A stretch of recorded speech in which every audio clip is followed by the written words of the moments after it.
ayatnya Allah yang bersama kepada kita. Hadirin hadirat rahimahullah. Kemudian itu yang kedua. Kemudian yang ketiga, Nabi kita Shallallahu Alaihi Wasallam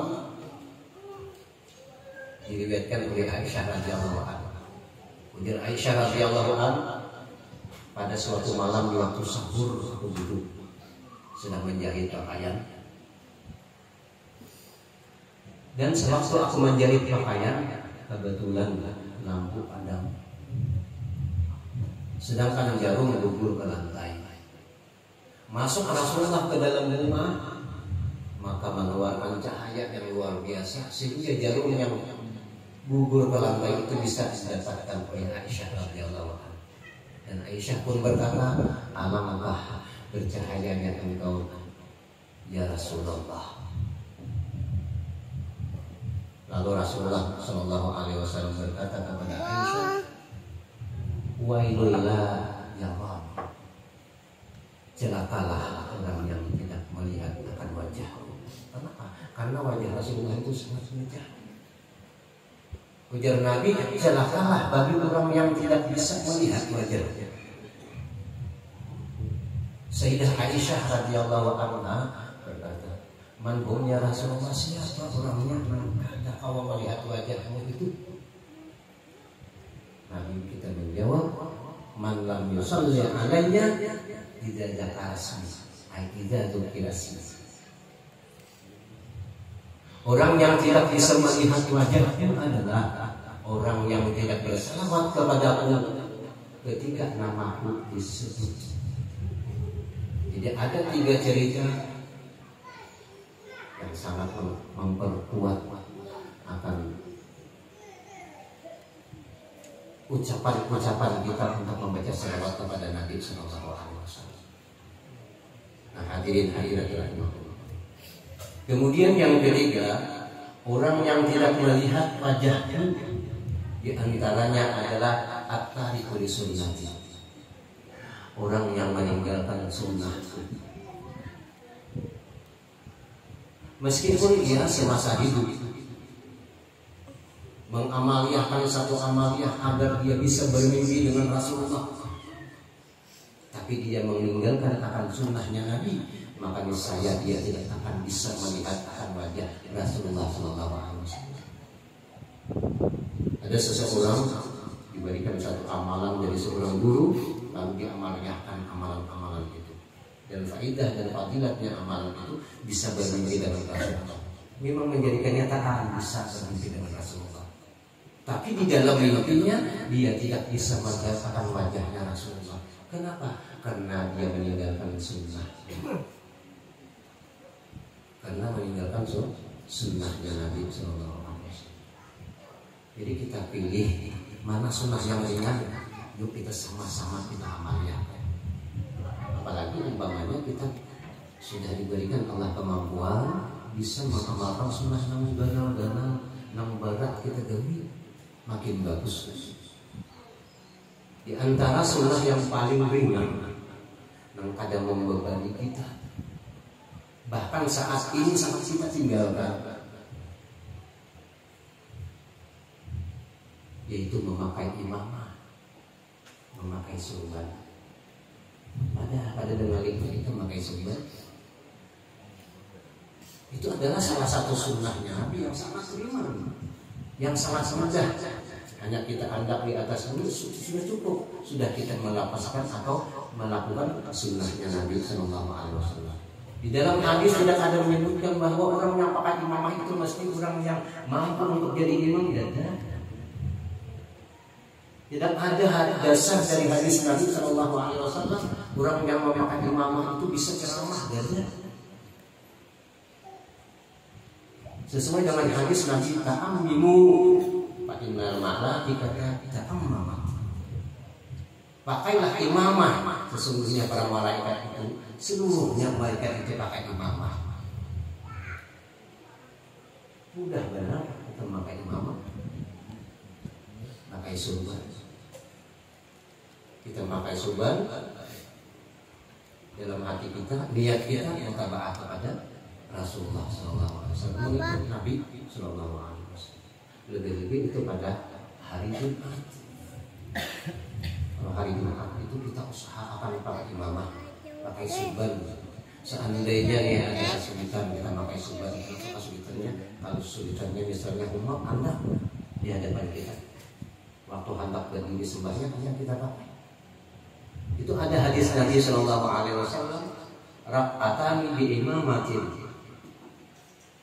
khairu bisabzina rak'atan bila imamah.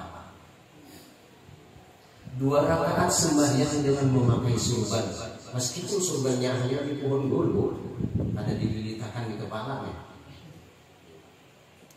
itu lebih baik daripada kita sembahyang 70 rakaat tanpa memakai imamah.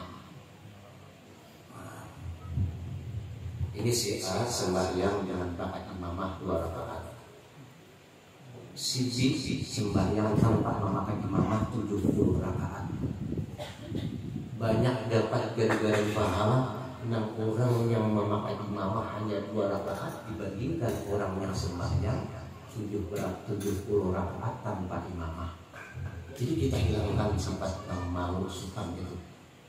Kita hilangkan sukan aku pakai imamah. Nah, itu bisikan yang ada baik. Itu bisikan syaitan. Syaitan itu pada pakai imamah, sedangkan malaikat itu pakai imamah. Nabi Shallallahu Alaihi Wasallam berperang bersama sahabat. Ketika itu malaikat membantu akan Nabi Shallallahu Alaihi Wasallam ketika berperang. Ada salah satu sahabat bertanya kepada Rasulullah Shallallahu Alaihi Wasallam, ya Rasulullah, bagaimana cara mengetahui mana kawan dan mana lawan? Nabi menjawab, apabila seseorang itu pakai imamah itu kawan lawan siapa? Itulah malaikat. Malaikat itu sukanya pakai imamah.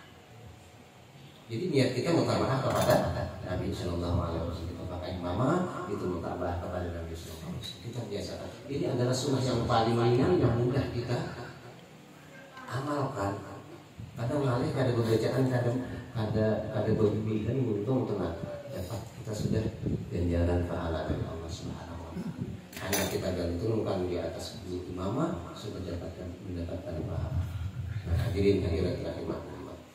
Kemudian yang ketiga kata Nabi Shallallahu Alaihi Wasallam, orang yang tidak bisa melihat wajahku itu adalah al-aqu walidain. Orang yang durhaka kedua orang tua. Orang yang durhaka kepada kedua orang tua. Berarti kita disuruh untuk bakti kepada kedua orang tua. Sekurang-kurangnya kita bakti kepada orang tua, jangan menyakiti perasaannya, dan yang kedua selalu mendoakannya. Itu paling kurang kita bakti. Jangan menyakiti perasaannya dan selalu mendoakannya. Setiap sembahyang 5 waktu kita mendoakan sendiri. Allahumma qilli zunubi wa liwalidayya warhamhuma kama rabbayani shaghira. Kita doakan setiap sembahyang 5 waktu. Itu sekurang-kurangnya kita bakti kepada kedua orang tua. Seandainya kita diberikan oleh Allah Subhanahu Wa Taala 200 tahun umur kita, setiap saat kita berbakti kepada kedua orang tua kita masih belum lagi imbas, masih belum lagi kawak kita. Istilahnya itu membalas jasa kedua orang tua kita. Mana buktinya? Buktinya di zaman Khalifah Umar. Di zaman Khalifah Sayyidina Umar ada seorang laki-laki yang miskin, lagi terkena penyakit yang dinamakan penyakit sukak atau penyakit kulit. Orang yang miskin terkena penyakit, namun ada satu hal, dia ada memiliki keistimewaan. Dia sangat bakti kepada kedua orang tuanya. Dia sangat bakti kepada orang tuanya, khusus kepada ibunya.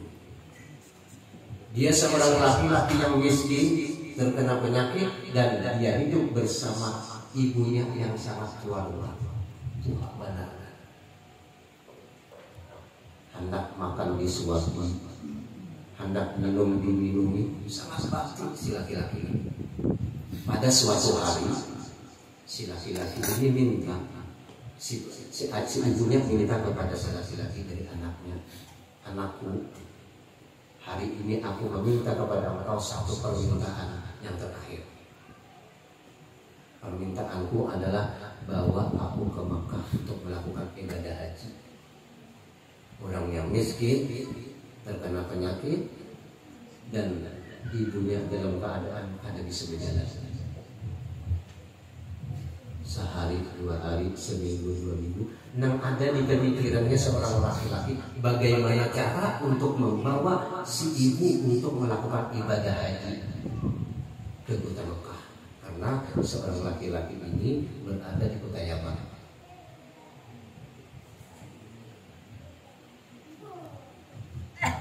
Pada suatu hari dia pergi ke pasar untuk membeli anak sapi dan diletakkannya di atasnya. Setiap hari kerjaannya si laki-laki itu membawa anak sapi turun naik. Berapa bulan? 3 bulan kerjaannya demikian. Dia membawa anak sapi turun naik. 3 bulan kan apa? Untuk menguatkan fisik, agar bisa membawa ibunya ke Makkah Al-Mukarramah untuk melakukan ibadah haji. Sampai saatnya fisiknya sudah kuat, naiklah ke atas bahuku kita untuk melakukan ibadah haji. Akhirnya seorang laki-laki bersama ibunya yang sudah tua pergi melakukan ibadah haji ke kota Makkah dengan diangkat di atas pundak. Masya Allah. Itu mungkin perjalanan sebulan 2 bulan hanya sampai ke Makkah. Ujian dari di atas. Sesampai ketika Makkah, bawa tawaf dalam keadaan digendong, diangkat di atas pundak. Melupakan ibadah haji selalu di atas pundak diangkat. Selesai melakukan ibadah haji, lalu seorang laki-laki ini mendatangi Khalifah Sayyidina Umar radhiyallahu anhu. Ya Khalifah, selama aku hidup sudah berbakti kepada ibuku. Apakah sudah dilepas ibu ini dengan biasanya kepada aku? Maka Sayyidina Umar berkata, hailah. Satu pasang yang dikeluarkan, satu hempasan nafas yang dikeluarkan ibumu ketika melahirkan, itu pun masih belum bisa membalas jasa ibumu. Satu keluaran nafas ketika melahirkan kita itu masih ada kalma menahan lagi. Nang gawian setiap hari menyuapi makan, menyuapi minum, menyuapi makan minum, apa segalanya, apa anak kami dilayani, bahirat dilayani, dibawa ke Makkah melakukan ibadah haji di atas pundak. Semuanya jasa-jasa yang dilakukan si laki-laki itu masih belum impas lagi dengan jasanya ibu tadi. Hanya satu hempasan nafas ketika mengeluarkan diri kita. Masya Allah. Nah, jadi kita sekurang-kurangnya dengan ibu kita, abah kita, sekurang-kurangnya kita jangan menyakiti perasaannya. Yang kedua, jangan sampai kita ketinggalan mendoakan sidin setiap sembahyang fardu. Itu sepaling kurang. Anda diberikan oleh Allah kelebihan hidayah, bisa kita lebih untuk berbakti kepada kedua orang tua. Nah, hadirin rahimakumullah. 3 hal inilah kata Rasulullah SAW, mereka tidak akan bisa melihat akan wajah. Nah, kiranya cukup sampai di sini. Mudah-mudahan apa yang saya sampaikan ini ada manfaatnya, terutama kepada pribadi ulun, dan juga mudah-mudahan ada manfaatnya pada kita mereka. Salah ilaha dimaafkan. Billahi taufiq wal hidayah. Assalamualaikum warahmatullahi wabarakatuh. Waalaikumsalam. Al-Fatihah. A'udzu billahi minasyaitonir rajim.